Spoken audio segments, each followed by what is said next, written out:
I'm proud to be a Fuapa farmer because we have big Divine Chocolate Company in London. We like the company too much because they help farmers in Ghana. Yeah. Cocoa farmers in Ghana and a chocolate company in the UK are joined together in a special model for ethical business.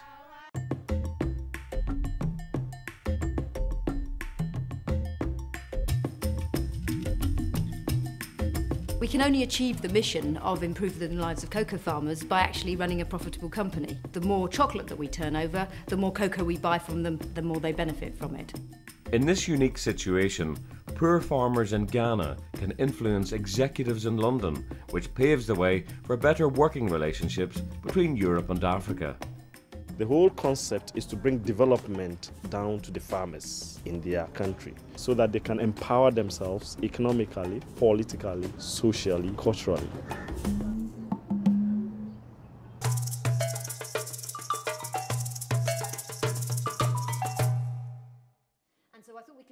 As managing director of Divine Chocolate, Sophie Tranchel is running a company that's making £500,000 each year. It's tough trying to stay afloat in an industry that's dominated by massive international companies. But Divine is very different from the standard business model of a results-driven, profit-making company.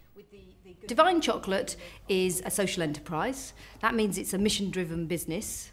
And so what we are first and foremost is a chocolate company, which sort of the name gives it away. But our mission is to improve the lives of cocoa farmers in West Africa by establishing a dynamic brand in the UK market, which will then put the farmers higher up the value chain. In the remote but extremely fertile forests of Ghana, Daniel Apia-Kubi is one of these cocoa farmers. He earns around $2 a day from the sales of his crop, and most of the villagers he works with have never tasted a bar of chocolate before. Cocoa farming is not easy. Sometimes you can face many problems. Even when plucking the cocoa, you can see a big snake, or if you can be damaged. It's very, very, very hard work. It's very tedious, very hard. Yeah. Daniel is a member of a farmers' cooperative called Kuapa Cocoa. Everyone in his village society works together to harvest each other's crops, which increases productivity and leads to higher revenues for his whole village. That cooperative is a good thing for me because we are so many. So if we go to one person's farm, within one day we finish all the work. If I and my wife are doing this work, it will take us almost 2 weeks or 3 weeks. That's why we have come together so that we are helping ourselves. Yeah. Kuapa Cocoa has 45,000 farmers in 1,300 village societies across Ghana. Together, they grow and export around 35,000 tonnes of cocoa beans each year to Europe and the developed world. In total, that's about 1% of the world's entire supply of cocoa. Emmanuel Arthur is one of the company's senior executives, and he earns around $12,000 per year, which goes a long way in Ghana. And as he explains, he sits on the board of an organisation that has a totally unique relationship with the European chocolate industry. It is unique for a company in Ghana to own shares in a UK company. But what is even more unique is the fact that ordinary farmers, cocoa farmers, are the owners or are the shareholders of that company. That means they have a real say in how the company is run. They have seats on the board, so they have access to all the papers and all the decision making. They have influence how the product is marketed, and then they get a share of the profits. So far, the farmers have received 3 dividends, which is when a company pays out a share of profits to its shareholders. As the first dividend, they all decided to take a token payment of $1 per farmer. The second was spent on providing all farmers with machetes, the crucial tool of their trade. And the third was spent on expanding the company to the American market, which they hope will make for higher revenues and more dividends for them in the future.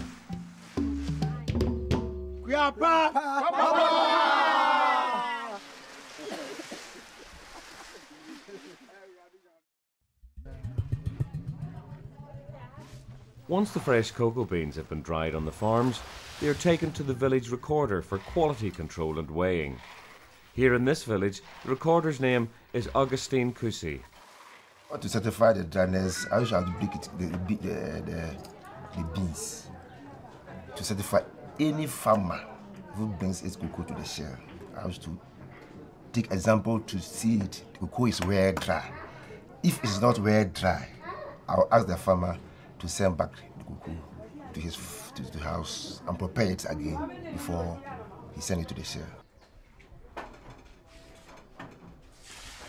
The farmers rely on recorders like Augustine to weigh their cocoa correctly, so they receive a fair price for their crops. 50.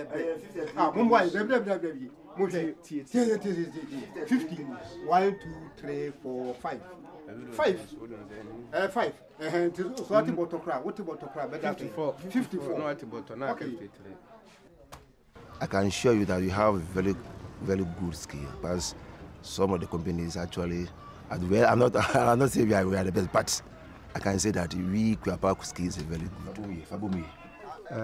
Olden time, when we sold our cocoa to other companies, they cheat us, weighing by scale adjustment and other so forth and so on. But as Kuapa, we have free scale. So when a farmer comes and he see what is going on, he became very interested. So every time he brings the cocoa to Kuapa because there is no cheating. Since Augustine is appointed by farmers like Daniel, it is in his interest to keep his scales well balanced. If he doesn't, he'll be voted out of his job, which means taking a pay cut from $4 down to $2 a day. Back in London, the team are working tirelessly to keep revenues coming in. Okay, we're doing really well on Twitter. If you type in chocolate into Twitter, then you find that we are number 5 on the searches, so that is fantastic. One of their most important activities is marketing, to maintain their presence in the minds of consumers and keep pace with the competition. An MD in a small company sort of does nearly everything, I think, and certainly I'm no different in that respect.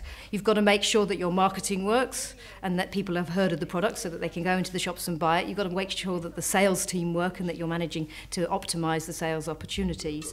And the team have one very important advantage to boost their sales figures.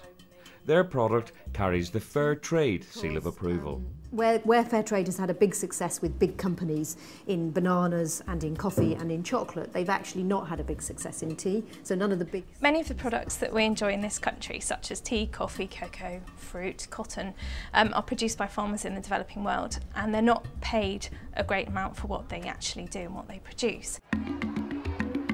The Fair Trade system is all about fair play, where Western companies offer a better deal to producers in the developing world. In Ghana, farmers are paid a guaranteed minimum price for their produce, and there are harsh penalties for any companies that aren't playing by the rules. Fair trade companies also offer what's called a social premium. For every ton of cocoa sold, Kuapa Cocoa receives $150 to spend on facilities like schools, health clinics and water wells, so that farmers and their families can have a better standard of living.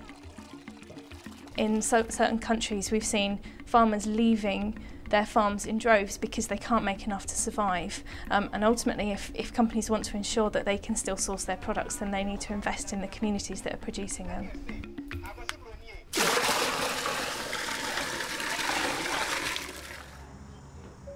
Fair trade is also a way for large companies to make sure that they get the highest quality raw materials.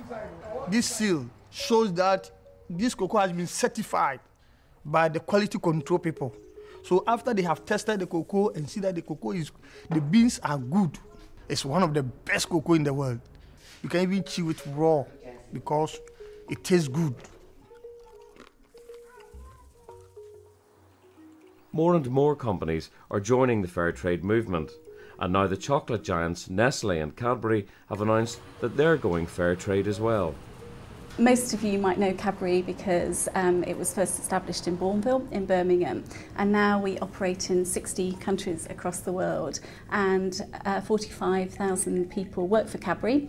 And last year, just to give you an idea of our financial size, our revenues were £5.4 billion.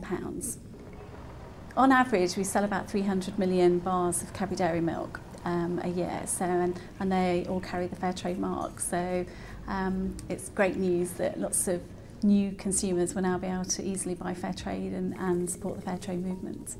Our USP is that we have an amazing range of fantastic chocolates and that we're farmer owned.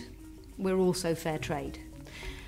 One of the things we'd set out to do when we started 10 years ago was to change the way the industry works so that farmers could get some more of the benefits. So we're delighted that Cadbury's has made this change to Cadbury's Dairy Milk. So they've only changed one of their products. We'd love to see them change everything because that would obviously deliver more benefits to farmers. And certainly we feel as if Cadbury's has got a way to go before they're putting farmers on the board and sharing the profits with them. This is just the beginning of our journey. We've chosen to take our biggest brand, Fair Trade. We haven't taken a niche brand, Fair Trade. We've gone with our mainstream chocolate bar. And actually in the UK, that's 300 million bars a year. So it's a pretty sizable amount of chocolate. And we're actually tripling the amount of cocoa out of Ghana that's Fair Trade now. Despite the climate of the UK chocolate market, these changes can only benefit Coapa Cocoa's farmers, as they supply fair trade cocoa to Cadbury as well. Yeah, there is an economic benefit because the fair trade market is expanding. Last year Cadbury announced that it was going fair trade with one of its popular chocolates in the UK. This has increased the volumes of Coapa Cocoa especially, and last year we sold 7,000 tons.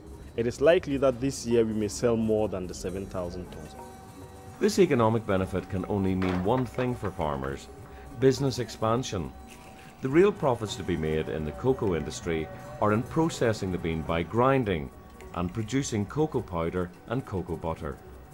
Coapa Cocoa have already expanded their interest to the American market, but now perhaps it's time to look at production closer to home. Ghana is not processing a lot of the cocoa, but the situation is changing. And now we are getting companies into Ghana which are processing cocoa. Last month, ADM Cocoa opened a factory in Kumasi here to process cocoa and export the butter, the liquor and the powder to outside Ghana. Companies like ADM grind their cocoa in Ghana to make it easier to export, and the money follows the product back to the developed world, where big organisations like Cadbury have been in business for over 100 years. But could it be possible for companies in Ghana to start manufacturing themselves, so that people like Emmanuel and Daniel can increase their own salaries and ensure a larger slice of the profits from their own cocoa? I think you will see more grinding happening in Ghana. And one of the reasons so many factories have been built in the last 5 years is because there is a real potential to increase yield of Ghana, so to actually grow more cocoa, have more cocoa, and therefore there is a potential to really grow the grinding capacity. Who knows, maybe in future Coapa Cocoa, as a strategic investment, will say that they are going to invest in a processing plant which will allow them to process their beans to give to our company in the UK to manufacture chocolates for us. It's not within their reach. It can be possible.